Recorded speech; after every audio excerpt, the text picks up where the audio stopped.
बिस्मिल्लाहिर्रहमानिर्रहीम। अस्सलाम वालेकुम स्टूडेंट्स, कैसे हैं आप लोग सब। उम्मीद है कि सब खैरियत से होंगे, ईमान की बेहतरीन हालतों में होंगे। अल्लाह पाक आप लोगों को बहुत ज़्यादा कामयाब करे। तो स्टूडेंट्स, हम फाइलम्स पढ़ रहे थे। आज जो है हमने फाइलम आर्थ्रोपोडा को जो है वो डिस्कस करना है। क्या है जी हमारे टॉपिक का टाइटल?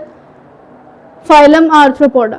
फाइलम आर्थ्रोपोडा जो है इसमें तमाम के तमाम जो है वो इनवर्टिब्रेट्स आते हैं, ठीक है।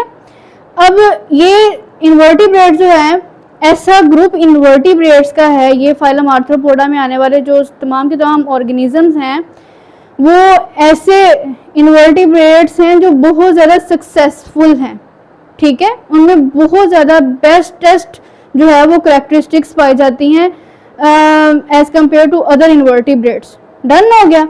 अच्छा जी, अब अगर हम इनके सबसे पहले हैबिटेट की बात करें कि इनका जो हैबिटेट है ये अपने हैबिटेट के लिहाज से किस तरह के हैं, तो इतने सक्सेसफुल इनवर्टिब्रेट्स हैं ये कि ये हर तरह के एवरी टाइप ऑफ हैबिटेट में जो है ये सरवाइव कर जाते हैं।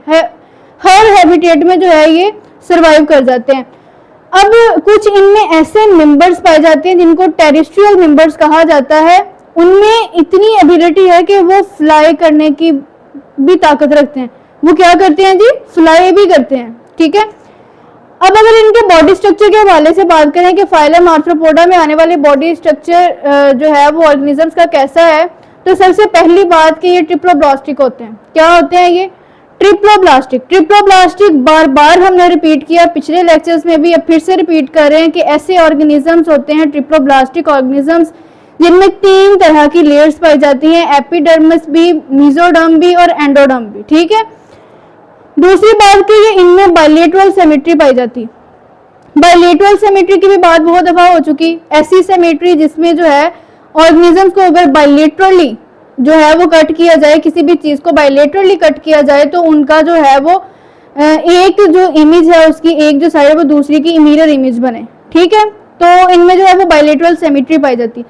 तीसरी बात कि ये प्रोटोस्टोम सिलोमेट होते हैं। प्रोटोस्टोम जो हैं, जो ऑर्गेनिज्म ऐसे ऑर्गेनिजम्स हैं जो एम्ब्रियोनिक डेवलपमेंट के दौरान सबसे पहले अपना माउथ डेवलप करते हैं, ठीक है। ये ऐसे ग्रुप से जो है वो बिलोंग करते हैं। सिलोमेट क्या है जी? इनमें कैविटी मौजूद होती है, ट्रू कैविटी मौजूद होती है, इसलिए इनको कहा जाता है जी सिलोमेट हैं। और कुल मिला के इन दोनों को जो है वो प्रोटोस्टोम सिलोमेट भी कहा जाता है।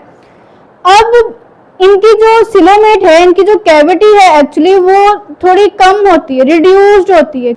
इनकी जो कैविटी होती है वो रिड्यूस्ड होती है। ये सिर्फ और सिर्फ आपने याद रखना है प्रेजेंट होती है रिप्रोडक्टिव सिस्टम के अराउंड और एक्सक्रीटरी सिस्टम के अराउंड। इनमें जो सिलोम पाया जाता है, जो कैविटी पाई जाती है वो थोड़ी सी कम होती है, जो सिर्फ एक्सक्रीटरी सिस्टम और रिप्रोडक्टिव सिस्टम के अराउंड पाई जाती है, ठीक है। ये बात आप लोगों ने क्लियरली याद रखनी। अब नेक्स्ट अगर हम इनकी बॉडी के नेक्स्ट जो है वो पार्ट्स की तरफ चलें तो इनमें जो है वो सेगमेंटेड बॉडी पाई जाती है। सेगमेंटेड बॉडी यानी कि इनकी बॉडी में सेगमेंट्स मौजूद होते हैं। अब हर सेगमेंट जो है वो दूसरे के साथ फ्यूज होता है, जुड़ा हुआ होता है और body region, special body regions को बनाता है जिसको जी टेगमेटा कहते हैं। हमने क्या बात की कि इनकी बॉडी जो होती है वो सेगमेंटेड होती है, ठीक है। इनकी बॉडी जो होती है वो क्या होती है? उनके सेगमेंट्स बने हुए होते हैं। सेगमेंट जो है वो एक दूसरे के साथ क्या होते हैं? फ्यूज्ड होते हैं, जुड़े हुए होते हैं, ठीक है। और स्पेशल बॉडी रीजन्स बनाते हैं, आपस में फ्यूज होकर स्पेशल बॉडी रीजन्स बनाते हैं जिनको टेगमेटा कहते हैं। अब वो स्पेशल बॉडी रीजन्स में जो है इंक्लूड है हमारे पास हेड, थोरैक्स और एब्डोमेन। डन हो गया। अच्छा जी, नेक्स्ट इनमें जो है वो अपेंडेजेस भी मौजूद होती हैं। क्या होती हैं जी? इनकी बॉडी में जो है वो अपेंडेजेस मौजूद होती हैं। ये अपेंडेजेस जो होती हैं वो जॉइंटेड फॉर्म में होती हैं। क्या होती हैं जी? जॉइंटेड फॉर्म में होती हैं, जो स्पेशल फंक्शन जो है वो परफॉर्म करती हैं। इनकी बॉडी में जो अपेंडेजेस होती हैं ये आप देख सकते हैं स्ट्रक्चर में कि जॉइंटेड फॉर्म में ये अपेंडेजेस हैं, इनकी जॉइंटेड फॉर्म में प्रेजेंट होती हैं, ठीक है। इनका फंक्शन क्या है, ये काम क्या करती हैं? रनिंग में हेल्प करती हैं, क्रॉलिंग में, स्विमिंग में, कैप्चरिंग प्रे में, रेस्पिरेशन भी करती हैं और रिप्रोडक्शन का भी काम करती हैं, ठीक है, उनमें भी हेल्प देती हैं। डन हो गया। नेक्स्ट हमारे पास आ जाता है जी इनका एक्सोस्केलेटन। इनके एक्सोस्केलेटन का दूसरा नाम क्यूटिकल भी है, ठीक है। एक्सोस्केलेटन को फाइलम आर्थ्रोपोडा में जो ऑर्गेनिजम्स हैं उनका जो एक्सोस्केलेटन है उसे क्यूटिकल भी कहा जाता है। और इनका एक्सोस्केलेटन जो है वो काइटिन से मिलकर बना हुआ है। इनका एक्सोस्केलेटन किससे मिलकर बना हुआ है? काइटिन से। काइटिन जो है वो इनकी एपिडर्मिस सेक्रीट करती है। कौन सेक्रीट करता है जी? एपिडर्मिस सेक्रीट करती है। नेक्स्ट इनमें एक प्रोसेस होता है जिसका नाम है जी मोल्टिंग। क्या नाम है? मोल्टिंग। जब आर्थ्रोपोड्स जो हैं वो यंग होते हैं, अपनी यंग एज में आर्थ्रोपोड्स जो हैं जब यंग होते हैं तो ये अपना एक्सोस्केलेटन जो है वो टाइम बाय टाइम, कुछ टाइम बाद जो है वो शेड कर देते हैं, ठीक है। उसको क्या कर देते हैं? उतार देते हैं, झड़ जाता है उनका जो एक्सोस्केलेटन होता है, ठीक है।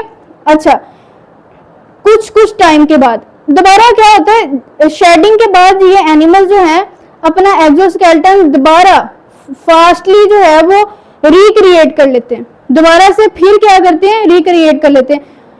ऐसा जो सिस्टम है, ऐसा जो प्रोसेस है उसे कहते हैं जी मोल्टिंग। क्या कहते हैं? मोल्टिंग या एक्डाइसिस।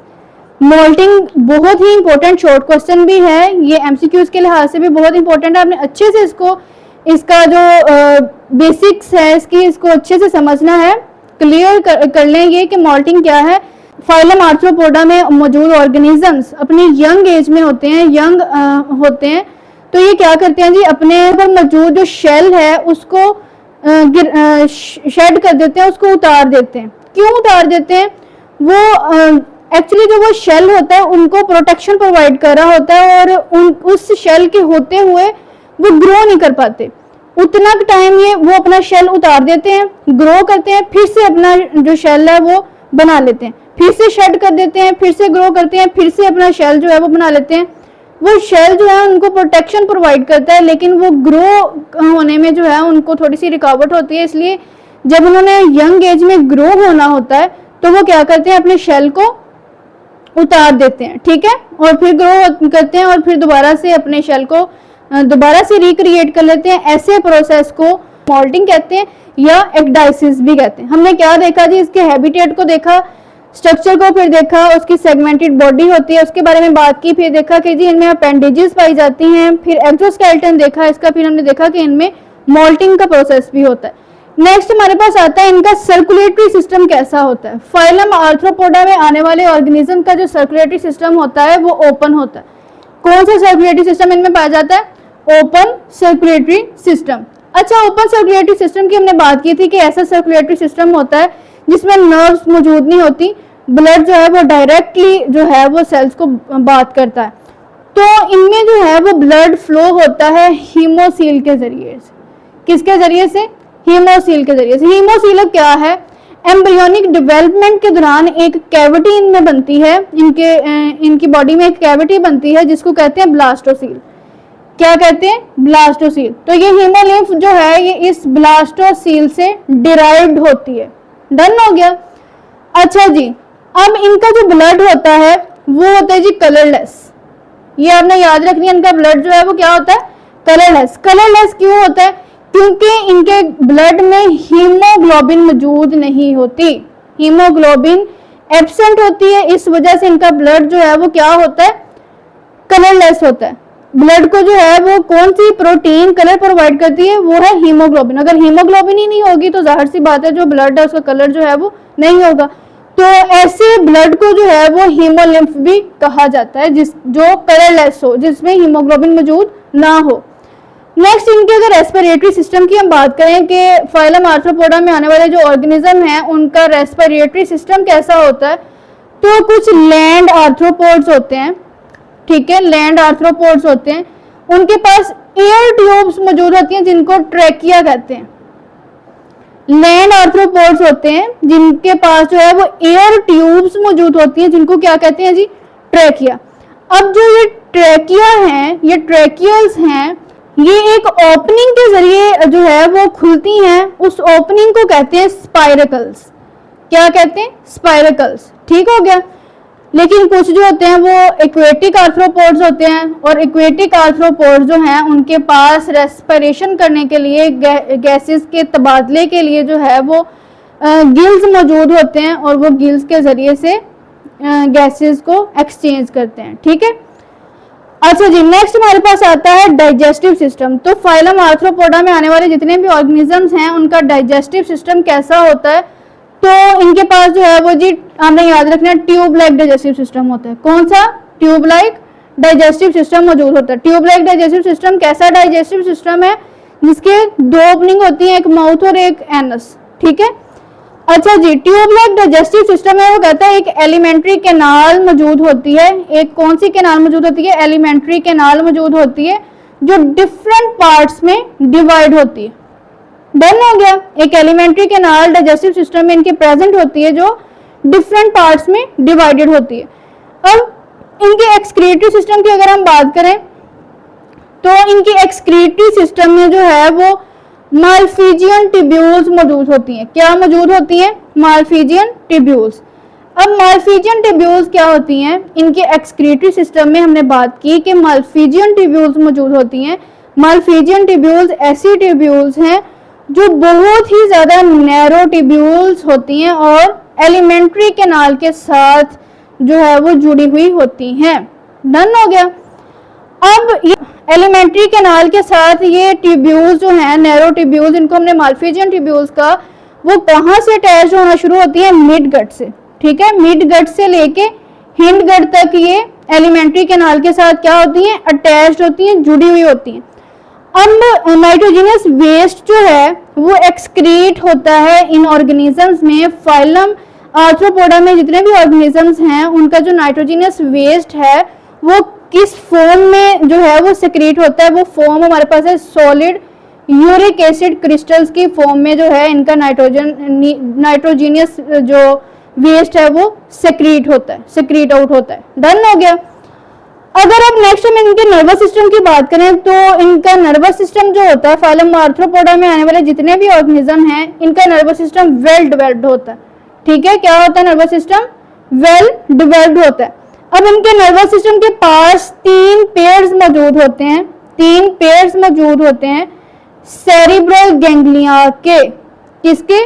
तीन पेयर इनके पास जो है वो सेरिब्रल गैंग्लिया के मौजूद होते हैं जो आपस में फ्यूज्ड होते हैं। तीनों पेयर आपस में क्या होते हैं? फ्यूज होते हैं, जुड़े हुए होते हैं। ठीक है। सेरिब्रल गैंग्लिया जो है उसको हमने ब्रेन कहा था। ठीक है। ये बात याद रखनी है। अब इनमें जो है वो वेंट्रल नर्व कोड होती है। इनमें जो है वो डबल वेंट्रल नर्व कोड होती है जो वेंट्रल गैंग्लिया के साथ जो है वो मौजूद होती है, और ये हर सेगमेंट में पाई जाती है। ठीक है। हर सेगमेंट में जो है ये डबल वेंट्रल नर्व कोड पाई जाती है जो वेंट्रल गैंग्लिया के साथ मौजूद होती है। ठीक है।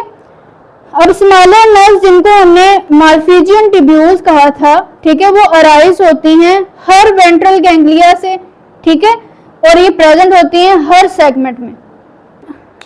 इस फाइलम में आने वाले जितने भी ऑर्गेनिजम्स हैं उनमें जितने भी सेगमेंट्स मौजूद होते हैं उनमें जो है वो जो स्मॉलर नर्व जिनको हमने मालफिजियन ट्यूब्यूल्स कहा था वो अराइज होती हैं वेंट्रल गैंग्लिया से। ठीक है। और ये हर सेगमेंट में पाई जाती हैं। अब नेक्स्ट जी इनके सेंस ऑर्गन की अगर हम बात करें तो इनके पास जो है वो कंपाउंड आईज मौजूद होती हैं। ठीक है। सेंस करने के लिए, और एंटीना मौजूद होता है। ठीक है। रिप्रोडक्शन की बात करें अगर तो ये ऑर्गेनिज्म जो हैं वो यूनिसेक्सुअल होते हैं। क्या होते हैं? ये ऑर्गेनिज्म जो हैं वो यूनिसेक्सुअल होते हैं, यानी कि इनके जो है मेल अलग होता है, फीमेल अलग होती है। ठीक है।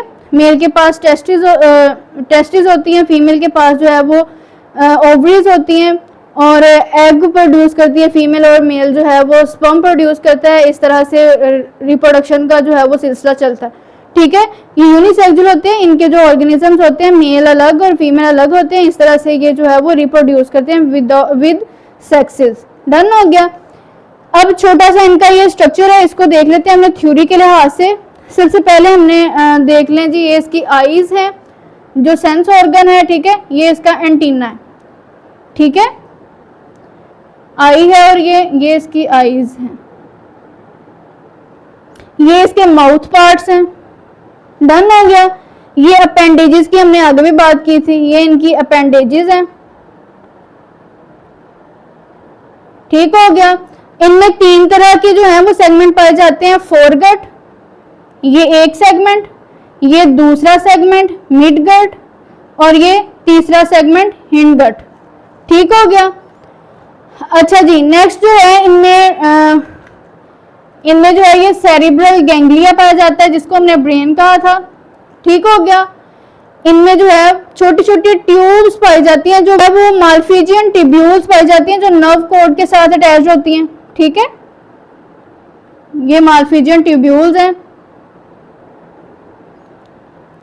ये जी इनमें है ट्रैकियल ट्यूब्यूल्स, ये इनके विंग्स हैं, ये इनकी जो है वेंट्रल गैंग्लियन है, जो हर नर्व कोड में जो है वो प्रेजेंट होती है। ठीक है, तो ये छोटा सा इसका स्ट्रक्चर है। आज हमने जो है वो फाइलम आर्थ्रोपोडा को देखा।